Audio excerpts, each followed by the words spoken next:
Donc ici, on va continuer sur la leçon 10. Donc vous pouvez écrire même ici suite. Donc vous écrivez suite pour savoir que c'est la suite. Vous écrivez la date encore, l'heure. On travaille toujours avec les équations chimiques. Donc maintenant, on va prendre un autre exemple. Dans cet exemple-là, il nous donne du... Donc je mettrai exemple 2.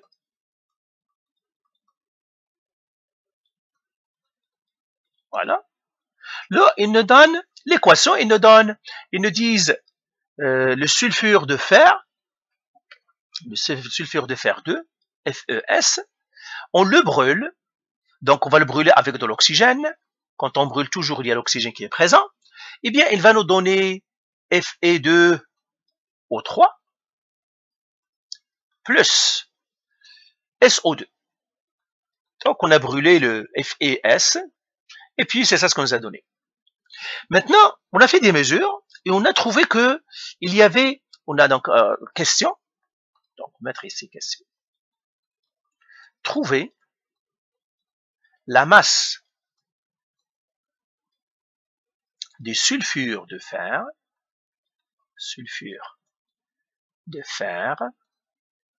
nécessaire pour consommer donc 7,81 grammes d'oxygène. C'est ça. Donc c'est ça notre question. Nous avons mesuré peut-être l'oxygène, on connaît la masse de l'oxygène ici, on aimerait savoir combien de FeS a été consommé, combien on avait au début, combien de FeS. Donc on cherche lui, le FeS, le sulfure de fer. Qu'est-ce qu'on va faire? Même chose, les mêmes étapes. Donc étape 1 qu'on a parlé dans la vidéo précédente. Étape 1, écrire l'équation et la balancer. Écrire l'équation et l'équilibrer. L'équation et la balancer, ou bien l'équilibrer. Alors, quelle est l'équation? Je vais l'écrire encore ici. Ben, je l'ai déjà devant moi. J'ai FeS plus l'oxygène qui me donne Fe2O3 plus SO2. Alors, il faut la balancer. Donc, encore une fois, vous devez savoir balancer vos équations. Vous pouvez faire les sacs de Smarties ou les sacs de chips, ce que vous voulez. Ou faites la méthode que, si vous connaissez une autre méthode, faites-la. Alors, moi, je vais la balancer rapidement. Donc, lui, ça doit être un 4. Lui, ça doit être un 7 pour que je la balance. Donc, ça va être 7 oxygène. Lui, ça doit être un 2. Et lui, ça doit être un 4. Donc, j'ai 4 soufres, j'ai 4 soufres. J'ai 4 fer, j'ai 4 fer.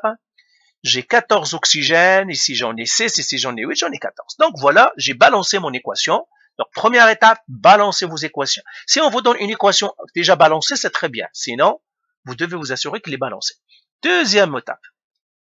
Transformer, convertir la masse de qui maintenant? De l'oxygène, parce que c'est l'oxygène qui nous donne. De l'oxygène, de O2, en mol. Toujours la masse qu'il nous donne, il nous donne la masse de l'oxygène, mais on veut trouver lui. Donc, je vais le transformer en mol. Premièrement, j'écris M égale, N égale, masse molaire égale. La masse, ils me l'ont déjà donné. Je vais revenir encore à l'exercice. 7,81. Ça, c'est 7,81 grammes. C'est la masse qu'ils m'ont donnée ici. 7,81 grammes. Le nombre de moles, c'est ce que je cherche. La masse molaire de l'oxygène. Masse molaire de l'oxygène. L'oxygène, c'est quoi? C'est O plus O. C'est 2 fois le O. Donc, ça va faire 2 fois la masse molaire de l'oxygène. La masse de l'oxygène, vous pouvez le trouver dans le tableau périodique. Elle est là. C'est 15,9999. Donc, je vais prendre les 3 9. 15,99994. Alors, je vais le faire ici. Donc, la masse molaire, c'est 2 qui multiplie 15,99994 grammes par mol. Voilà. Alors, je calcule ma masse molaire maintenant. Eh bien, ça me donner 16. 16 fois 2 en fait. Hein. Donc, mais on va faire. C'est 15,9994 qui multiplie 2. Ça me donne 31,9988. 31,9988 grammes par mol. Les chiffres significatifs, on s'en occupera à la fin. Donc ça, c'est 31,9988 grammes par mol. Voilà. Maintenant, je trouve le nombre de moles. Qu'est-ce que je vais faire? La formule du nombre de moles. Aussi que N, elle est égale à petit m sur la masse molaire. Ben, je remplace parce que je connais le N, la masse est 7,81 grammes, qui divise 31,9988 mol, grammes par mol, pardon. Grammes, 88 grammes par mol. Eh bien, le N ici, qu'est-ce que je vais faire? Je fais appel à ma calculatrice. Et là, ça va me faire 7,81 qui doit diviser par la réponse que j'avais. Ça me donne 0,244. Donc, je ne me prendrai que 3 chiffres. 0,244 mol. Voilà, j'ai trouvé le nombre de moles de mon oxygène. Donc, ça c'est combien? 0,244 mol. Alors, j'efface tout ce qui est là-dedans. Alors, le nombre de moles, c'est quoi? C'est, donc je l'écris à côté de lui, nombre de moles de O2, il est égal à 0,244 moles. Voilà, je l'ai trouvé. Ça, c'est la deuxième étape. Troisième étape maintenant. Écrire les rapports molaires. Écrire les rapports molaires. Les rapports molaires en utilisant l'équation. En utilisant l'équation. Donc, l'équation, on ne peut l'utiliser que quand on a les moles. En utilisant l'équation. Si on n'a pas les moles, on a les masses, on doit transformer les masses en moles. Après, j'utilise l'équation. Alors, je vais utiliser l'équation, je vais l'écrire avec une autre couleur. C'est 4 de faire FES plus 7O2 qui me donne 2 FE2O3 plus 4 SO2. Encore une fois, qu'est-ce que je vais écrire? J'écris les moles ici que je connais.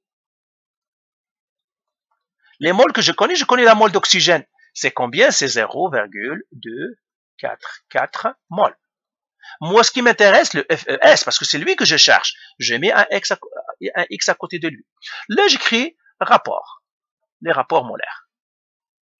J'écris tout simplement rapport. Je n'ai pas écrit molaire. Rapport.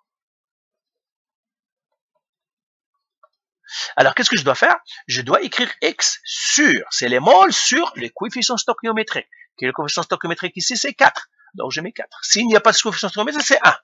Je fais égal. L'oxygène, c'est 0,244 moles.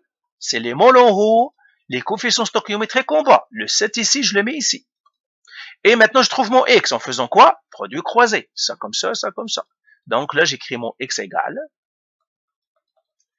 C'est 4 fois 0,244 mol qui doit diviser 7. Et j'écris égal. Donc, calculatrice encore. Alors, c'est ça, je vais multiplier ça par 4. Qui divise 7. Ça me donne 0,1394. Donc, 0,1394 mol. Voilà, mais moi je vais garder que 3 parce que ici je n'ai que 3 chiffres, je vais garder que 3 si nous arrondis. C'est ça ce que je vais garder là-dedans. Donc j'ai trouvé le nombre de moles d'oxygène. Ça, alors je vais effacer pour que j'ai de la place pour écrire, mais vous bien sûr vous continuez. Alors j'écris nombre de moles d'oxygène, c'est ça. Nombre N de O2 comme ça. Ça c'est N, c'est le nombre de moles. O2, c'est-à-dire le nombre de moles d'oxygène, c'est combien? C'est 0,139 moles. Alors, cette étape-là est faite. Quatrième étape maintenant. Donc, écrire les rapports molaires. Maintenant, convertir les moles en masse. Convertir, parce qu'on nous demande les masses. Si on nous demande le nombre de moles, on s'arrête là. Mais là, il nous demande les masses. Convertir le nombre de moles. Ah, c'est pas l'oxygène, c'est FES. Pardon. C'est pas l'oxygène ici, c'est FES, parce que c'est le X, c'est FES. FES. Nombre de moles de FES. Ce n'est pas de l'oxygène qu'on cherchait, on cherchait le FES. Donc, nombre de moles de FES. Alors, c'est-à-dire, je convertis le nombre de moles en masse. Qu'est-ce que j'ai fait? Même chose, la masse égale, nombre de moles égale, masse molaire égale. Alors, la masse, je la connais pas, c'est ce que je cherche. Le nombre de moles, ça, je le connais, 0,139 moles. Masse molaire, je peux aller le chercher dans le tableau périodique. Donc, je l'écris ici. Masse molaire de FeS égale. Ben, le FeS, c'est Fe et S, donc ce serait la masse molaire de Fe plus la masse molaire de S. Et puis, je pars à la tableau périodique. Le fer, il est là. 55,847. Donc, 55,847 grammes par mol, plus la masse du soufre. La masse du soufre, le soufre, il est là. Je vais effacer tout ça ici. Ben, je vais mettre ici, soufre. 32,066. 32,066 grammes par mol. Alors, la masse molaire totale, la calculation va me le donner. J'annule tout ça, je fais 55,847 plus 32,066. Ça me donne 87,913. 87,913 grammes par mol. Et c'est ce que je dois faire ici, 87,913 grammes par mol.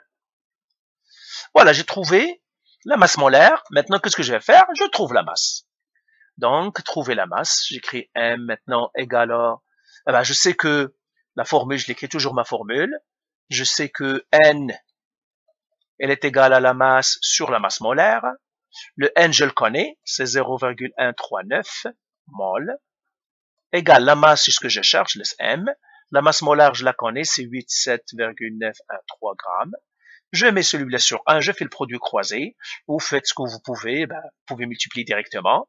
C'est à vous. La masse ici, je fais le produit croisé, ça me donnerait 87,913 grammes qui multiplie par mol, ça c'est par mol, qui multiplie par mol, qui multiplie 0,139. 0,139 mol. Alors, la masse, ça me donnerait maintenant, alors je pars à la calculatrice, donc c'est 87,913 qui doit multiplier 0,139 qui me donne finalement 12,22 grammes. Donc je l'écris ici, ça c'est 12,22 grammes. Alors je vais effacer tout maintenant, tout ça on l'efface, ça aussi je l'efface, et j'écris la masse de FeS et la masse de FeS est 12,22 grammes. Mais attention encore, les chiffres significatifs. Donc, normalement, si je veux faire les chiffres significatifs, je regarde combien de chiffres ils m'ont donné dans l'exercice. Alors, 7,8. Ah, combien de chiffres significatifs ici? J'en ai 3. 1, 2, 3. Donc, moi aussi, je dois garder 3 chiffres significatifs. Donc, ici, 3 chiffres significatifs. Donc, j'ai 1. Ça, c'est le premier chiffre significatif. 2. Ça, c'est le troisième. Donc, je dois m'arrêter à lui ici. Donc, je dois arrondir. Ben, je regarde le copain ici. Est-ce qu'il est fort? Non. Il est faible. Donc, ça va rester 12,2 grammes. Donc, la masse du cuivre, en fait, en gardant que les chiffres significatifs, c'est 12,2 grammes. 12,2 grammes. Donc, vous voyez, eh bien, c'est ça la masse de cuivre qui sera consommée si on a ce qu'ils disent ici, hein, si on a 7,81 grammes. Donc, voilà pour cet exercice encore. Vous voyez, c'est tout ça, les 4 étapes. Vous devez les maîtriser. Et c'est ça, on fera encore quelques autres exercices et c'est tout. Ok, allez, bye.